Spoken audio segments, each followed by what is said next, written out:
Bon, je vais commencer la correction de ton devoir. Donc, pour ce faire, on va commencer par lire les consignes, parce que bon, c'est le plus important tout de même de savoir de quoi ça parle. Alors, projet conception graphique pour un projet web. Donc ici, présentation du contexte du cahier des charges. Alors, il faut savoir ce que c'est l'entreprise à l'origine du besoin. Donc, c'est Champagne Eco, qui est une entreprise familiale de vente de champagne de luxe depuis plus de 20 ans.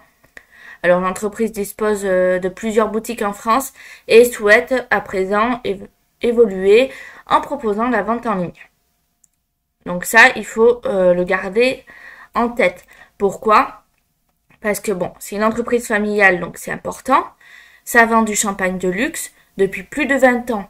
La question qu'il faut se poser, c'est est-ce qu'il y a 20 ans, les sites de e-commerce existaient ou non? Pourquoi c'est important? Parce que là, on va en venir au persona. Et il faut se dire que le champagne, ça touche tout âge. Et donc, il se peut qu'il y ait des personnes, on va dire plutôt âgées, qui boivent du champagne, surtout de cette marque-là, et que pour eux, potentiellement, commander du champagne en ligne, ça sera un peu le parcours du combattant. Parce qu'ils ne sont pas habitués au site de e-commerce et forcément au site internet de manière globale. Donc là-dessus, ça se réfléchit. Donc, on va continuer. Contexte et besoins. L'entreprise a fait appel à vous pour marketer les sites internet. Le directeur vous a fourni un charte graphique. Le site se devra de retranscrire l'image, l'identité de la marque le plus fidèlement possible. Le design doit être clair et épuré, représentatif de l'univers de luxe. Alors, qu'est-ce qui est important là-dedans? C'est que il faut retranscrire l'image et l'identité de la marque le plus fidèlement possible. Donc ça veut dire que si en soi le logo est noir, blanc, doré ou que sais-je, il faut le noter ça. C'est important, la maquette, le wireframe, etc., enfin surtout la maquette, doit coller à l'image de l'entreprise. C'est-à-dire que si le logo est vert, plutôt clair, il faut rester dans le vert plutôt clair pour la maquette. Il ne faut pas se lancer dans du rouge pétant, entre guillemets. Voilà. Donc le design doit être clair et épuré, ça veut dire qu'il ne faut pas le charger. Et donc représenter l'univers de luxe. Donc il est nécessaire d'utiliser les images libres de droit pour les maquettes. Donc, là par exemple on a quelques sites de banque d'images libres de droit. Donc pourquoi? Parce qu'on ne peut pas s'approprier le travail d'autrui. Les images appartiennent à quelqu'un. Si c'est un site d'images libres de droit, tant mieux, on peut les prendre. Si c'est pas le cas, dans ce cas, c'est s'approprier le travail de quelqu'un d'autre, tout simplement. Donc, en plus de vouloir une présence en ligne, le directeur a parlé de l'enjeu principal de son site. Il souhaite promouvoir sa marque et permettre les livraisons partout en France et notamment à l'étranger. Donc, à l'étranger, donc ça veut dire que potentiellement des personnes qui ne parlent pas français peuvent venir commander sur le site. Alors, comment faire? Dans ce cas-là, la plupart des sites internet ont un petit drapeau en haut à droite ou ailleurs qui permet de changer de langue. Donc ça peut être intéressant, cette option. Ces clients habituels sont des particuliers, des commerces de distribution et des agences de secteur événementiel. Bien. Donc, la demande, réalisation attendue. Formalisez le projet de votre client dans un cahier des charges complet en suivant la structure suivante. Donc, le cadre du projet, résumé du projet, contexte de l'entreprise, enjeux et objectifs livrables attendus, le benchmark, considération marketing. Donc, c'est là où les personas dont j'ai parlé tout à l'heure entrent en jeu. Alors, c'est quoi un persona? Un persona, c'est un client type. Ça veut dire qui va venir commander quoi et pourquoi dans mon magasin. Et conception graphique, exemple brief créatif, charte graphique, etc. Spécialisation fonctionnelle, donc l'arborescente, contraintes front et back, impact de RGPD, diagramme UML, aperçu des contenus, wireframe, etc. Spécificité technique, exemple choix technologique, accessibilité, sécurité. Donc les étapes pour mener à bien la mission, donc l'étude des besoins. À partir donc des informations récoltées, on réalise une réflexion marketing du projet. On peut intégrer dans le cahier des charges un benchmark d'au moins 2 concurrents sur l'univers de la marque du projet. Et afin de s'assurer de bien identifier et comprendre les besoins du marché client cible, il faut réaliser au moins 2 personas.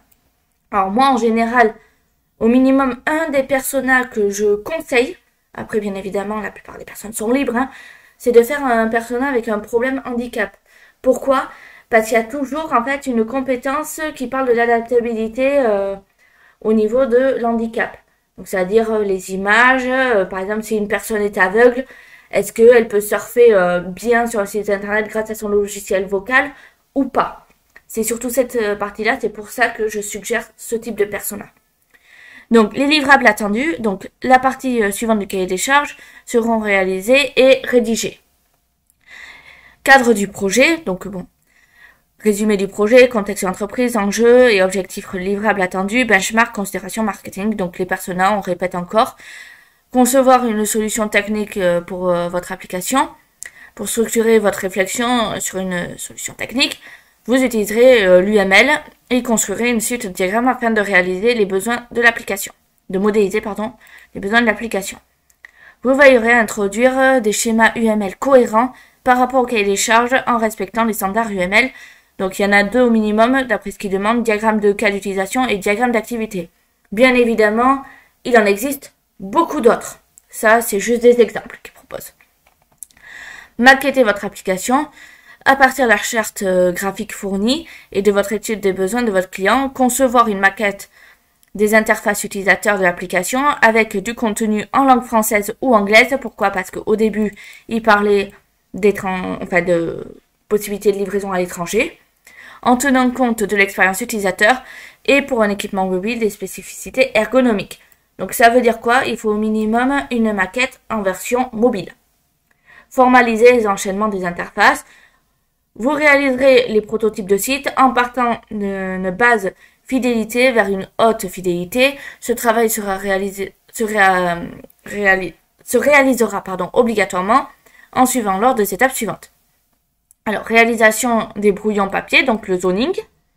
Donc, c'est quoi le zoning? C'est en fait, on prend quelques minutes, pas plus, quand je dis quelques minutes, je suis gentille parce que c'est beaucoup moins en soi, et on gribouille en fait les idées qui nous passent par la tête, et après on prend le mieux de toutes les idées qu'on a eues pour en faire le wireframe. Donc, bien évidemment, après, le wireframe et ensuite la maquette. Alors là, il demande la page d'accueil. Bon, en soi, on pourrait en faire plus, mais c'est le minimum qu'il demande. Pour les étapes 2 et 3, le choix de l'outil de maquettage est libre. Le travail de maquettage sera individuel. Donc voici une liste d'outils de maquettage qui existent. Donc outil de wireframe, donc Pencil, Balsamic, Axure, PowerPoint, outils de mockup, donc Invasion, Figma, Presentator, Adobe Experience, Design, Adobe XD, Photoshop, Illustrator. Alors en général, moi je recommande Figma. Pourquoi? Parce qu'il est gratuit et que c'est simple à partager. Mais pas que, bien évidemment.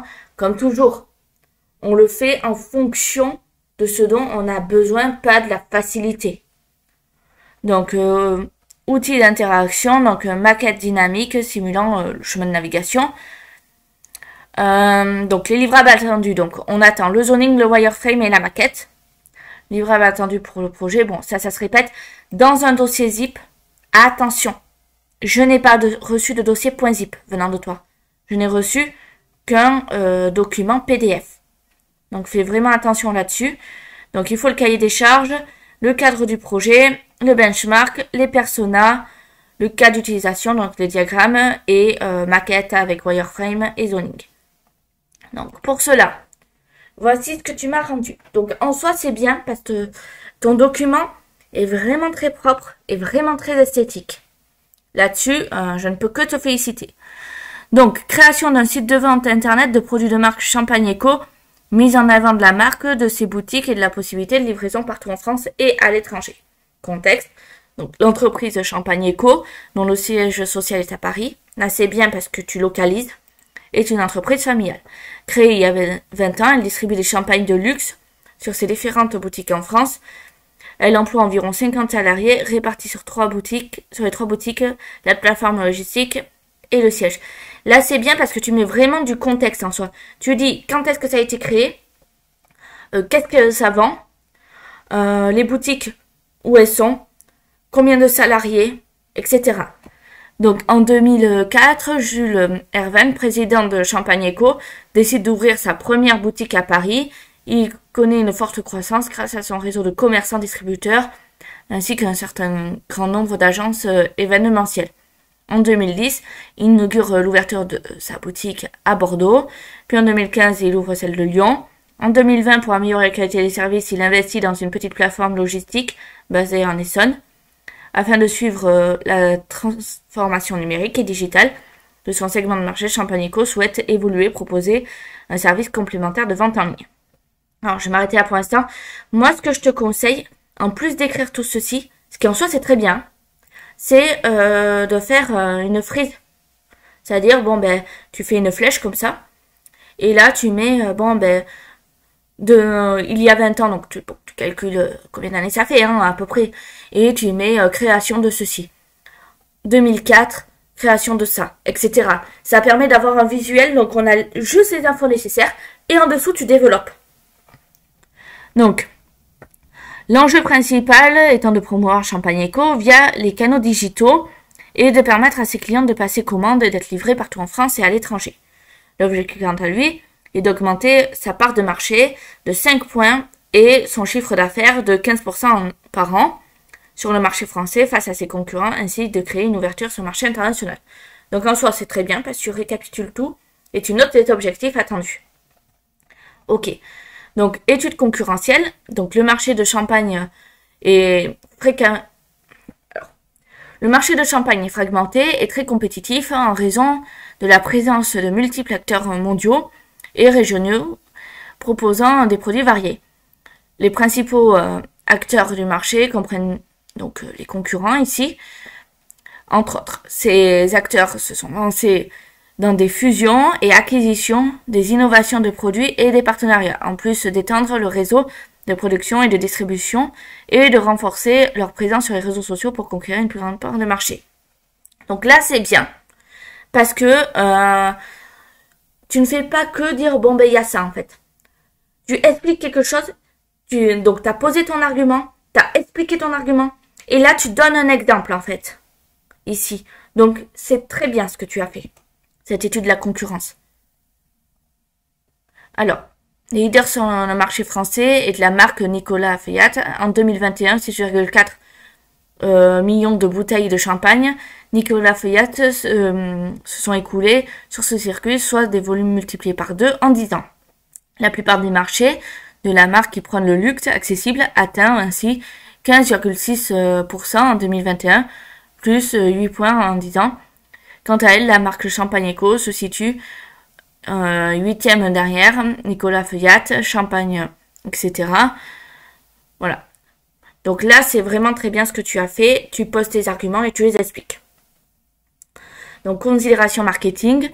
Donc, la clientèle Champagne Eco se constitue principalement de commerces, de distribution, d'agences de secteur événementiel et de particuliers sur toute la France. Les cibles clients peuvent être représentées par les personnages suivants. Donc, cible client type distributeur. Donc là, c'est bien. Alors, est-ce que je peux zoomer un petit peu peut-être pour un peu mieux voir quand même? Voilà. Donc, le moyen de communication préféré, donc téléphone, SMS, mail. Donc, en soi, c'est bien. Donc, son intitulé du poste, il est responsable achat, il a 44 ans, il a un niveau d'études, BTS commerce. Donc là, c'est très bien. Ses réseaux sociaux. Alors, est-ce que il y a un lien entre les réseaux sociaux préférés, ça veut dire est-ce qu'il communique via ses réseaux sociaux ou pas? À voir, en fait, à faire un lien entre ces deux parties. Et secteur d'activité, distribution alimentaire. Donc, appétence aux technologies, donc ça c'est très bien que tu aies mis. Voilà. Mais bien évidemment, en fait, il faut toujours faire un lien entre tout ce que tu mets. Donc là, il habite à Paris, trait de caractère, empathique et serviable, aime l'ordre et la rigueur, très organisé, cette aptitude l'aide au quotidien dans son travail et la relation qu'il a avec ses fournisseurs, ne supporte pas les mensonges et les livraisons qui arrivent en retard.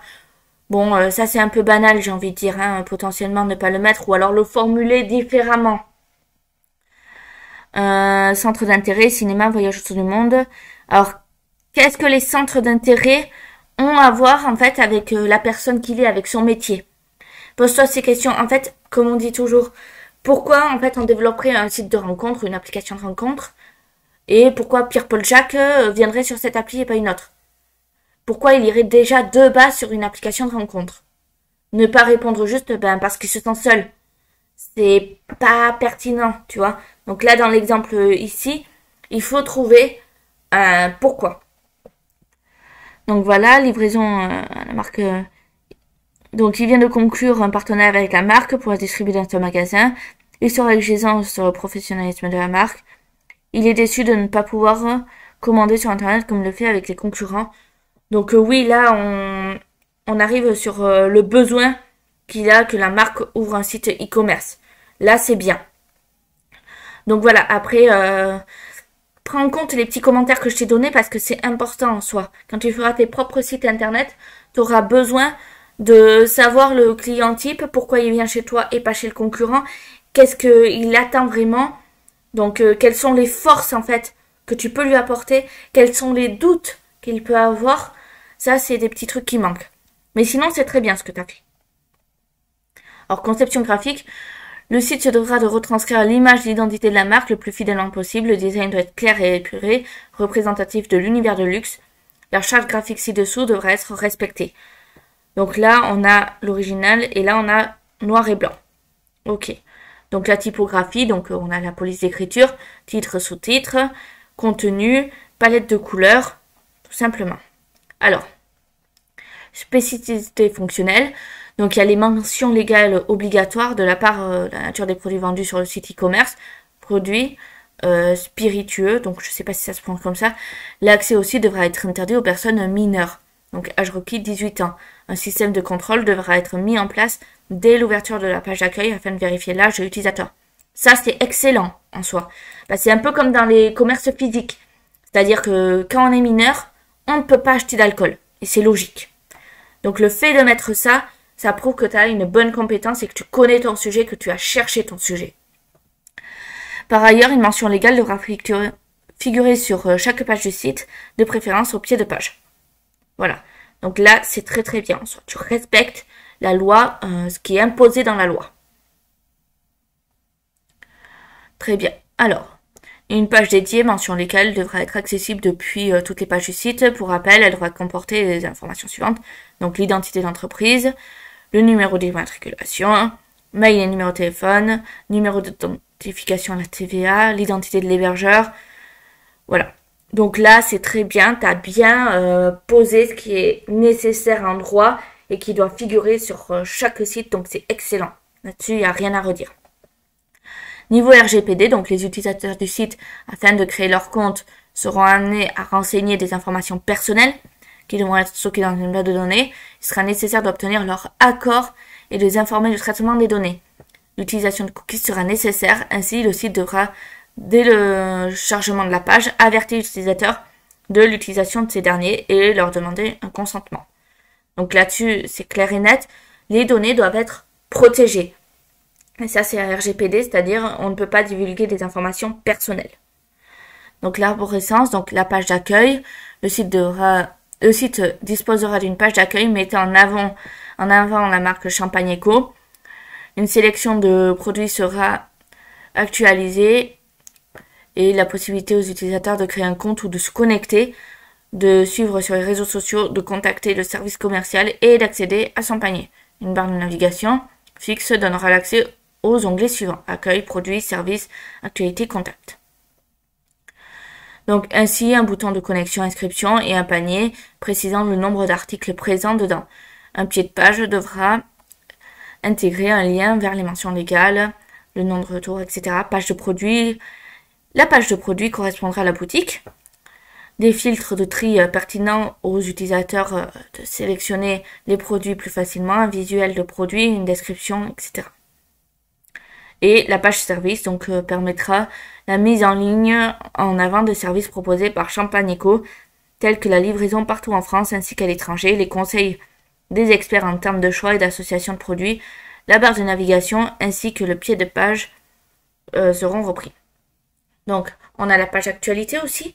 Donc, la page actualité permettra aux utilisateurs de prendre connaissance des dernières informations mises en ligne, donc prochain salon, journée porte ouverte, etc., ainsi que la possibilité de s'inscrire à la réception d'une newsletter. La barre de navigation ainsi que le pied de page seront repris. Donc ensuite, page de contact, classique, connexion et inscription, bouton panier, compte client, Afin de valider une commande, l'utilisateur devra obligatoirement être connecté à un compte client. Donc là, tu actes l'information. Ça veut dire que, parce qu'il y a des sites, en fait, on n'est pas obligé d'être inscrit. On choisit ce qu'on veut, on note nom, prénom, adresse. Par exemple, si on prend un hôtel, il y a des hôtels où on peut ne pas être inscrit et pourtant réserver une chambre. On paie directement via PayPal, via ce qu'on veut en soi. Et là-dessus, on peut directement réserver et payer. Donc, les données communiquées par l'utilisateur devront être au minimum nom, prénom, mail, téléphone, adresse postale et le mode de paiement en ligne. Le site devra prendre en charge 2 modes de paiement possibles, paiement par carte bancaire, paiement par PayPal. Ça veut dire que ça, il faut le sécuriser, cette partie-là. Alors, en soi, PayPal, de mémoire, de ce que je sais, c'est pas très compliqué à sécuriser parce que on fait appel à une API, etc. Par contre, la carte bancaire, c'est une autre épreuve. Donc là-dessus, ça se réfléchit. Très bien. Ensuite, tunnel de commande. Les commandes validées sur le site web devront s'intégrer au logiciel d'utilisation interne par les boutiques et la plateforme logistique. Les commandes seront traitées, préparées et expédiées par la plateforme logistique. Donc là, c'est très bien. L'hébergement du site sera pris en charge par XXX. Alors oui, mais vraiment un nom d'hébergeur, ça sera plus pertinent que XXX. Maintenant du site, la maintenance du site sera prise en charge par le service informatique au siège via un CMS.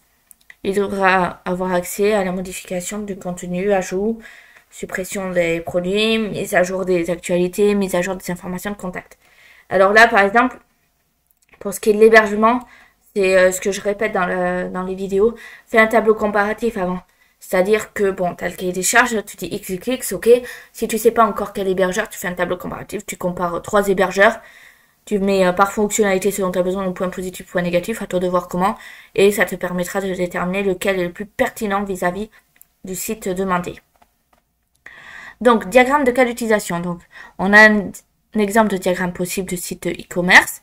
Donc là, on a client et on a internaute. Ça veut dire que, je descends un petit peu, un client a accès à ce qu'un internaute a accès, donc là c'est bien. Donc l'internaute, il peut envoyer un message, il peut créer un compte, il peut consulter des pages, il peut gérer un panier.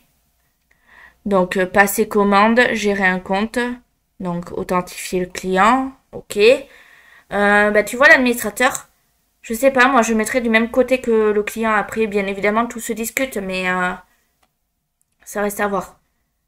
Gérer le compte administrateur, gérer les clients, gérer les produits, gérer les commandes, gérer l'actualité. Et authentifier administrateur. Non, moi je mettrais administrateur de ce côté. Pourquoi? Parce qu'un administrateur, ça peut faire la même chose qu'un client en soi. Si par exemple l'administrateur veut aussi commander du champagne, il est également client. Il a certes plus de fonctionnalités qu'un client, mais il a les mêmes accès qu'un client pour moi. Après, tout dépend de ce que toi tu entends, mais ça se discute toujours la manière dont on conçoit les choses. Mais pour moi, l'administrateur a les mêmes accès que le client. Diagramme d'activité. Alors, en général, en fait, on fait de haut vers le bas, pas de gauche vers la droite. Donc, recherche d'un produit. Si c'est disponible, on continue. Si c'est indisponible, on recommence à chercher le produit. Très bien. On vérifie le panier. Enfin, on vérifie le produit. On l'ajoute au panier. Là, on peut voir le panier ou modifier son panier, ce qui amène à confirmer la commande, le mode de paiement, carte de crédit débit, PayPal, très bien. Commande d'expédition, recevoir la commande. Et on quitte le site. Alors non. Enfin, moi je pense pas personnellement. Pourquoi? Parce que tu peux pas recevoir la commande et quitter le site après. Ça, c'est du côté admin. Ça veut dire que toi, tu vois juste la partie, t'as fini de payer, t'as un message du style, par exemple, félicitations pour votre achat, et toi, tu quittes le site à ce moment-là. Donc voilà. Et sinon, fais-le de haut en bas et pas de droite à gauche. Très bien, donc wireframe. Alors, sauf erreur, il manque ton brouillon, mais donc sinon, accueil, produit, service, logo, Champagneco, actualité, contact, connexion, panier, très bien. Sélection des produits, actualité, ok. Là, on a la partie... Bon, très bien. Moi, ton wireframe est parfait. Alors... En tablette, essaie de l'adapter, c'est-à-dire que tu dois pas avoir un truc qui dépasse ici. T'en mets que deux ou tu les mets les uns en dessous des autres comme tu veux, mais ne fais pas un truc qui dépasse sur le côté. Donc là, c'est bien. Sinon, c'est très bien ce que tu as fait. Format smartphone. D'accord, donc là, ça veut dire qu'on ouvre, ça donne ça. Très bien. D'accord. Donc là, on a la maquette. Alors moi, c'est que mon point de vue en soi, hein, mais ça me semble un peu chargé. Il te disait quelque chose de pas trop chargé, justement. Mais sinon, c'est bien hein, ce que tu as fait. C'est très esthétique là-dessus. Il n'y a pas de souci, mais respecte bien la demande par contre. Format smartphone. Impeccable. Rien à redire sinon là-dessus. Ouais. Pas de souci. Alors tu vois, mis à part ça, sélection des produits, moi j'aurais fait un slide, tu vois, plutôt pour éviter les dépassements sur le côté. Donc, le site web devra être développé en PHP. Pourquoi PHP? Est-ce que c'est imposé par le client ou est-ce que c'est ton choix à toi? Donc voilà. Afin d'interagir avec une base de données, alors comment dire, bof bof, la réponse, pourquoi? Parce qu'en soi, il n'y a pas que PHP qui peut interagir avec une base de données. Tu prends Java, tu prends Python, tu prends C Sharp, tu prends ce que tu veux. Dans tous les cas, ça peut interagir avec une base de données. Alors, la maintenance s'effectuera via un CMS. Choix à établir. Alors, là, je pense qu'il y a un petit souci. Pourquoi? Parce que, bon, le site devrait être développé en PHP. Et après, tu parles de CMS. Je vois pas trop le lien personnellement. Est-ce que tu veux dire que tu vas développer un site en PHP, PHP objet ou procédural, peu importe, avec une base de données, donc MariaDB, MySQL, Oracle ou tout ce que tu veux, c'est pas un souci. Mais ensuite, tu parles via un CMS. Est-ce que ça veut dire que tu vas prendre, par exemple, WordPress, qui est développé en PHP, ou c'est là où je vois pas trop en fait. Donc le site devra être responsive afin d'optimiser son utilisation sur tout type de médias, écran d'ordinateur, tablette, smartphone. Sécurité, le site devrait être sécurisé avec les derniers standards, donc protocole HTTPS, etc. Donc ça c'est très bien. Le site devra être conçu avec les standards d'accessibilité afin de rendre un minima au niveau AA, etc. Donc ça c'est parfait. Donc annexe.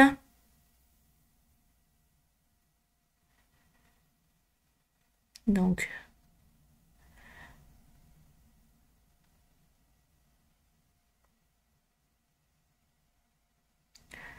d'accord. Ok, donc ça c'est très bien. Par contre, tu vois, moi je les aurais tous mis au même endroit, tu vois, dans ton rapport. Plutôt que de les disperser un peu à gauche, à droite, enfin mettre ça en annexe. Mets tout au même endroit, pour le coup. C'est mieux. Parce que comme ça, en fait, comment dire, on se perd pas dans l'ordre. On sait qu'on arrive au persona, on va tous les voir, et ensuite on passe à la suite. Pour moi, c'est plus logique. Après, bien sûr, tout se discute toujours, hein, bien sûr. Là-dessus,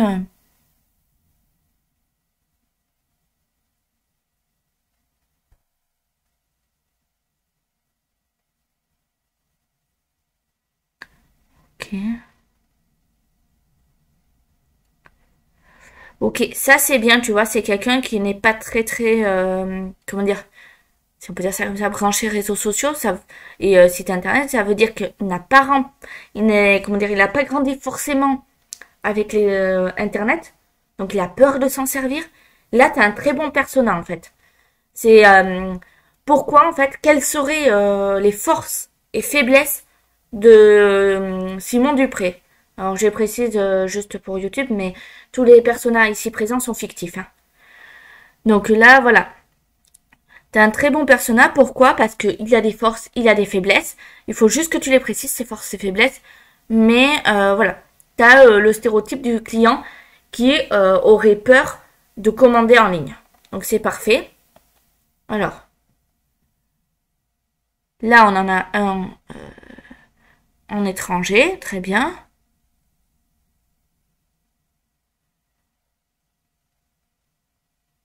Parfait. Donc là.